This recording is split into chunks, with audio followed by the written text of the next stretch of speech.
എല്ലാവർക്കും നമസ്കാരം. ഞങ്ങൾ ഇറക്കിയിട്ടുള്ള വീഡിയോകളിൽ ആവർത്തനങ്ങൾ വരുന്നു എന്ന് ചിലരെങ്കിലും പരാതി പറയുന്നു. സാധാരണഗതിയിൽ ഞങ്ങളുടെ വീഡിയോകൾ ഒരു 8 മുതൽ 10 മിനിറ്റ് വരെ ഉള്ളതാണ്. അപൂർവം ചില വിഷയങ്ങളിലുള്ള വീഡിയോകൾ മാത്രമാണ് നീളമുള്ളത്. അത് കാര്യങ്ങളുടെ ഗൗരവത്തെ ആശ്രയിച്ചും കാര്യങ്ങൾ പറയുന്ന രീതി ആശ്രയിച്ചും ഒക്കെ അങ്ങനെ വരുന്നത്. ഒരു കാര്യം വീണ്ടും വീണ്ടും പറയുമ്പോൾ പഴയത് തന്നെയാണെന്നാണ് നമ്മൾ കരുതുന്നത്. എന്നാൽ യഥാർത്ഥത്തിൽ സമയവും സാഹചര്യങ്ങളും മാറുമ്പോൾ ഓരോ ആവർത്തനവും പുതുതായ അറിവുകൾ നമുക്ക് തരുന്നു. നിങ്ങളൊരു പുസ്തകം വായിക്കുമ്പോൾ ആദ്യത്തെ തവണ വായിക്കുന്നതിനേക്കാളും കൂടുതൽ കാര്യങ്ങൾ രണ്ടാമത്തെ തവണ വായിക്കുമ്പം മനസ്സിലാക്കാറുണ്ടല്ലോ. ആദ്യം വായിച്ച അക്ഷരങ്ങൾ തന്നെയാണ് വായിക്കുന്നതെങ്കിലും നിങ്ങളുടെ അറിവുകളും അനുഭവങ്ങളും മാറിക്കൊണ്ടിരിക്കും. ആവർത്തനത്തിൽ കൂടെ മാത്രമാണ് അറിയാത്ത ഒന്നിൽ നിന്ന് അറിയുന്ന ഒന്നിലേക്ക് മനുഷ്യന് സഞ്ചരിക്കാൻ കഴിയുന്നത്.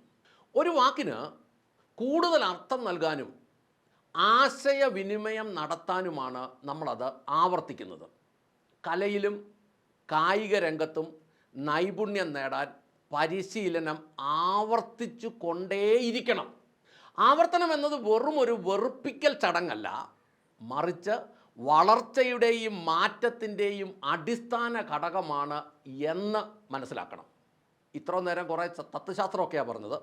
ഇനി ചില ഉദാഹരണങ്ങൾ പറയാം. ഒരു പാട്ട് അതിൻ്റെ തനിമയിൽ മനസ്സിലാക്കണമെങ്കിൽ അത് എത്ര തവണ കേൾക്കേണ്ടി വരും? അത് വീണ്ടും ഒരാളൊന്ന് പാടണമെന്നുണ്ടെങ്കിൽ അതിൻ്റെ എല്ലാ കാര്യങ്ങളും പഠിക്കണമെങ്കിൽ, അതിൻ്റെ സംഗതികളൊക്കെ പഠിക്കണമെങ്കിൽ അത് എത്ര തവണ കേൾക്കേണ്ടി വരും? ആവർത്തനമല്ലേ അത്? പാട്ടിനോട് ജന്മനാ ഒരു വാസനയുള്ളവർക്ക് മാത്രമേ അനേക തവണ കേട്ടിട്ട് അതിൻ്റെ സംഗതികൾ ഗ്രഹിക്കാൻ കഴിയൂ. അല്ലാത്തവൻ ഒന്ന് കേട്ടാൽ മതി. പാട്ടിൻ്റെ ശാസ്ത്രീയ വശം ഒന്നും അറിയാത്തവനും ഈണവും താളവും ഒന്നും ഇല്ലാത്തവനും വെറും പാട്ട് മാത്രം അത്. അവനെ സംബന്ധിച്ച് എല്ലാ രാഗവും കഴുതരാഗമാണ്. ഇനി അടുത്ത ഉദാഹരണം പറയാം.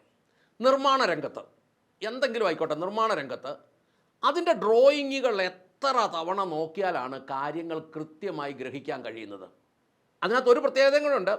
ആ ഡ്രോയിങ്ങുകൾ നോക്കി മനസ്സിലാക്കാൻ കഴിവുള്ളവർക്ക് മാത്രം, അല്ലെങ്കിൽ വൈദഗ്ധ്യമുള്ളവർക്ക് മാത്രമേ അത് നോക്കിയാൽ മനസ്സിലാവുള്ളൂ. ഇനി ഒരു കേസ് നടത്തണമെങ്കിൽ നല്ല വക്കീലന്മാർ എത്രത്തോളം പഠിച്ചിട്ടാണ് കേസുകൾ ജയിക്കുന്നത്? ഞങ്ങളുടെ സംഘടനയ്ക്ക് ഒരു നല്ല വക്കീലുണ്ട് ഹൈക്കോടതിയിൽ. ഞങ്ങൾ അദ്ദേഹത്തിൻ്റെ അടുത്തൊരു കേസുമായിട്ട് ചെല്ലുമ്പോൾ അദ്ദേഹം ആദ്യം അതിനെക്കുറിച്ച് ദിവസങ്ങളോളം പഠിച്ചിട്ട് അതിനകത്തൊരു ജയസാധ്യതയുള്ള കേസാണെങ്കിലേ മുന്നോട്ട് കൊണ്ടുപോകുള്ളൂ, ഇല്ലാതെ എടുക്കുകയില്ല. അപ്പോൾ ആ പഠനങ്ങളൊക്കെ ഒരു വിഷയം തന്നെ വീണ്ടും വീണ്ടും വീണ്ടും പഠിക്കുമ്പോൾ അതിനകത്തെല്ലാം ആവർത്തനങ്ങളുണ്ട്. ഇനി നമ്മൾ സിനിമയുടെ ഓരോ ഭാഗങ്ങളും നോക്കിക്കേ, എത്ര ടേക്ക് എടുത്തിട്ടാണ് ഓരോ സീനുകൾ ഒരു മനോഹരമാക്കുന്നത്? അതിനകത്ത് എത്ര പ്രാവശ്യം ആവർത്തനമുണ്ട് അതിൻ്റെ പുറകിൽ? അല്ലെങ്കിൽ കുട്ടികളെ പഠിപ്പിക്കുന്നത് എത്രത്തോളം ആവർത്തിച്ച് പറഞ്ഞു കൊടുത്തിട്ടാണ്? എംപോസിഷൻ എഴുതുക എന്ന് പറഞ്ഞാൽ ഒരു കാര്യം 100 പ്രാവശ്യം എഴുതാനാണ് പറയുന്നത്. ആവർത്തനം എന്തരെയായി? കാരണം എന്തിനാ? കുഞ്ഞിൻ്റെ തലയിൽ അത് കയറണം.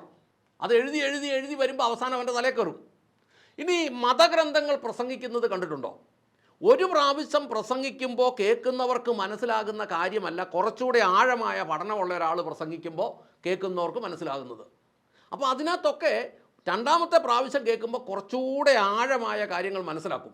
ഇനി നിയമങ്ങൾ ഈ പൊതുജനത്തിനെ അനുസരിപ്പിക്കാൻ എന്തേരെ ആവർത്തിച്ച് എന്തുമാത്രം പിഴ അടപ്പിച്ചിട്ടും ഒരുവിധമെങ്കിലും നിയമം അനുസരിക്കുന്നത്. ഈ ഹെൽമെറ്റിൻ്റെ കാര്യം തന്നെ നോക്കിക്കേ.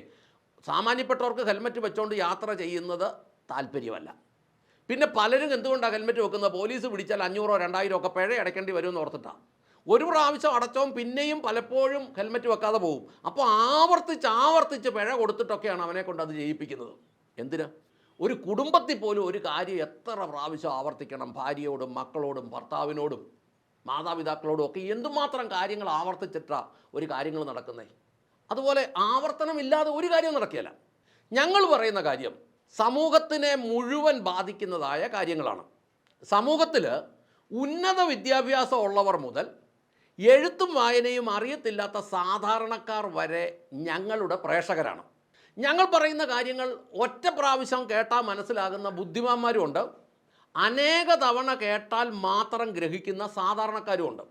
ഞങ്ങൾ മനസ്സിലാക്കുന്നത് ബുദ്ധിമാന്മാർ വളരെ കുറവും സാധാരണക്കാർ വളരെ കൂടുതലുമാണെന്നാണ്.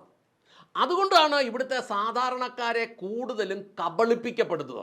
കേരളത്തിലെ സാധാരണക്കാർ ചിന്തിക്കുന്നത് ഒരു ഇലക്ഷൻ കഴിഞ്ഞാൽ ഭരിക്കുന്നവൻ എന്നതേലും ചെയ്യട്ടെ, ഞങ്ങളുടെ ജീവിതം ഞങ്ങൾ എങ്ങനെയെങ്കിലും മുന്നോട്ട് കൊണ്ടുപോകാം എന്നാണ്.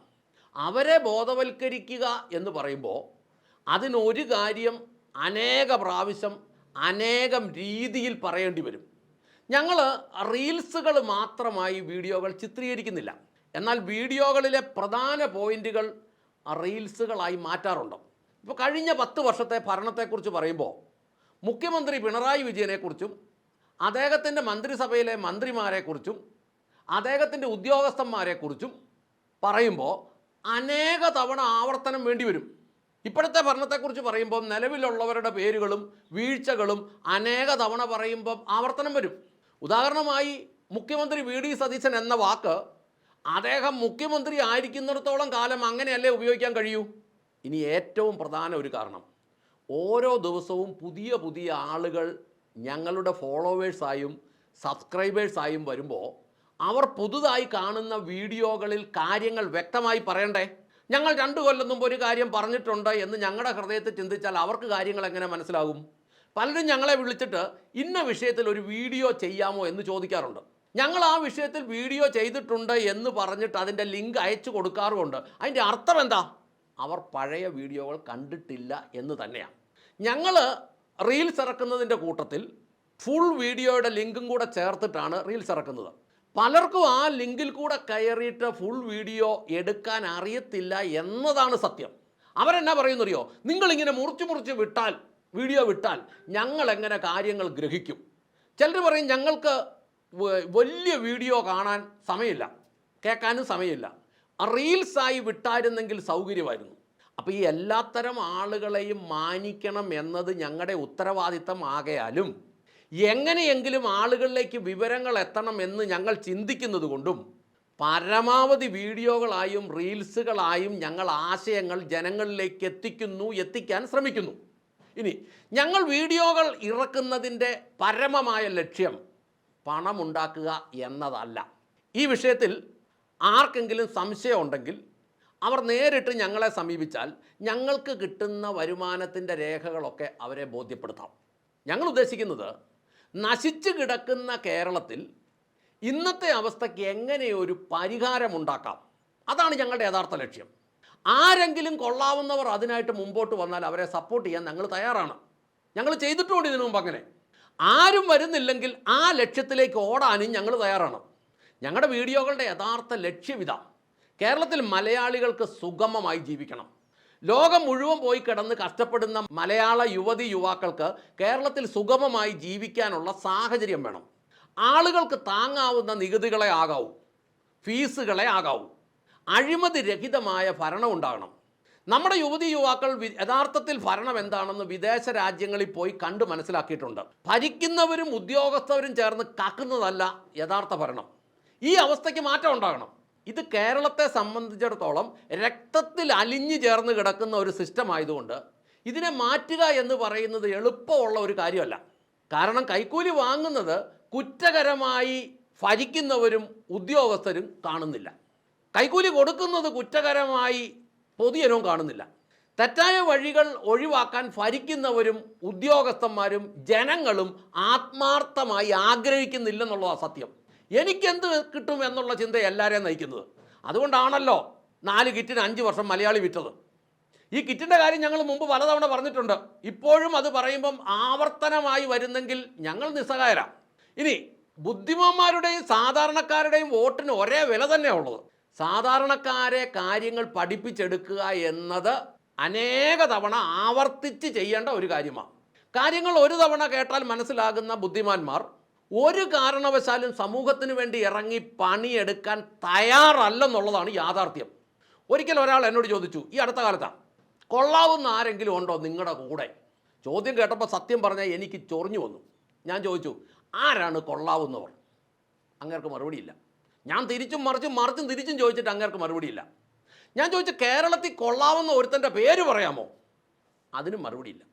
ഞാൻ ചോദിച്ചു, കാര്യങ്ങൾ സത്യസന്ധമായി മീഡിയകളിലൂടെ സമൂഹത്തോട് വിളിച്ചു പറഞ്ഞ് അതിൻ്റെ പേരിൽ വെറുപ്പ് സമ്പാദിക്കാൻ തയ്യാറുള്ള ഒരു കൊള്ളാവുന്നവൻ്റെ പേര് പറയാമോ? സമൂഹത്തോട് സംസാരിച്ച് അതിൻ്റെ പേരിൽ വെറുപ്പ് സമ്പാദിക്കാൻ തയ്യാറാകുന്ന ഒരു കൊള്ളാവുന്നവൻ്റെ പേര് പറയാമോ? അരമണിക്കൂർ തിരിച്ചും മറിച്ചും ചോദിച്ചിട്ട് അയാൾ ഒരു വ്യക്തിയുടെ പേര് പറഞ്ഞില്ല. അപ്പം ഞാൻ അയാളോട് കേരളത്തിലെ ഒരു കൊള്ളാവുന്ന പേരുള്ള ഒരു ജഡ്ജിയുടെ പേര് ചോദിച്ചു, ഇദ്ദേഹം കൊള്ളാമോ? അപ്പോൾ അദ്ദേഹം പറഞ്ഞു, ഇദ്ദേഹം കൊള്ളാം. ഞാൻ ചോദിച്ചു, സമൂഹത്തിന് വേണ്ടി പരസ്യമായി ഇറങ്ങി താഴെ തട്ടിലെ വരെ അഴിമതികൾ വിളിച്ചു പറയാൻ, വെറുപ്പ് സമ്പാദിക്കാൻ, ഭീഷണികൾ നേരിടാൻ ഈ ജഡ്ജി തയ്യാറാകുമോ? റിട്ടയർഡ് അദ്ദേഹം. അന്നേരം എന്നോട് ചോദിച്ച ആൾ പറഞ്ഞു, തയ്യാറാകുകയില്ല.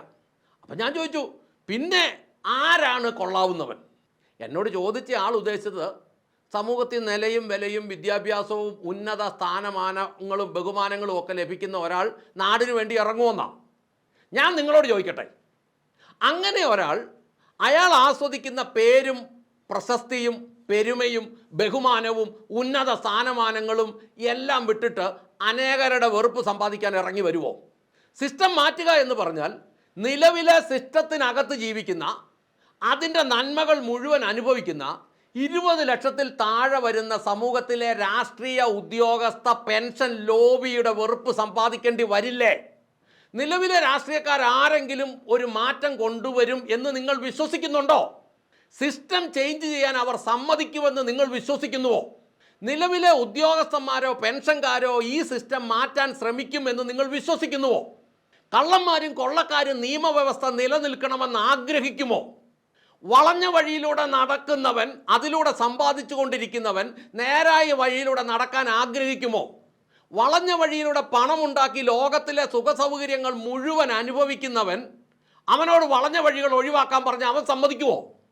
ഈ ചോദ്യങ്ങളെല്ലാം ആവർത്തനങ്ങളാണ്. പക്ഷെ ചോദിക്കാതിരിക്കാൻ കഴിയുകയില്ല.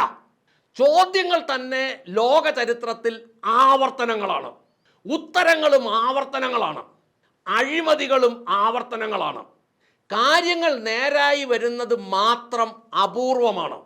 ആ അപൂർവത്തിലേക്ക് ഓടിയെത്താൻ അനേക ആവർത്തനങ്ങൾ ആവശ്യമായതിനാൽ, ഒരു കാര്യം തന്നെ ആവർത്തിച്ച് അനേക ചെവികളിൽ എത്തിക്കേണ്ടത് ആവശ്യമായതിനാൽ, അനേകരുടെ തലച്ചോറിനെ ബോധവൽക്കരിക്കാൻ ആവർത്തനങ്ങൾ ആവശ്യമായതിനാൽ, പൊതുസമൂഹത്തെ കരുതി, അവരുടെ നന്മയെ കരുതി ബുദ്ധിമാന്മാർ ക്ഷമിക്കുകയും സഹകരിക്കുകയും വേണം എന്ന് അപേക്ഷിച്ചുകൊണ്ട് നിർത്തട്ടെ.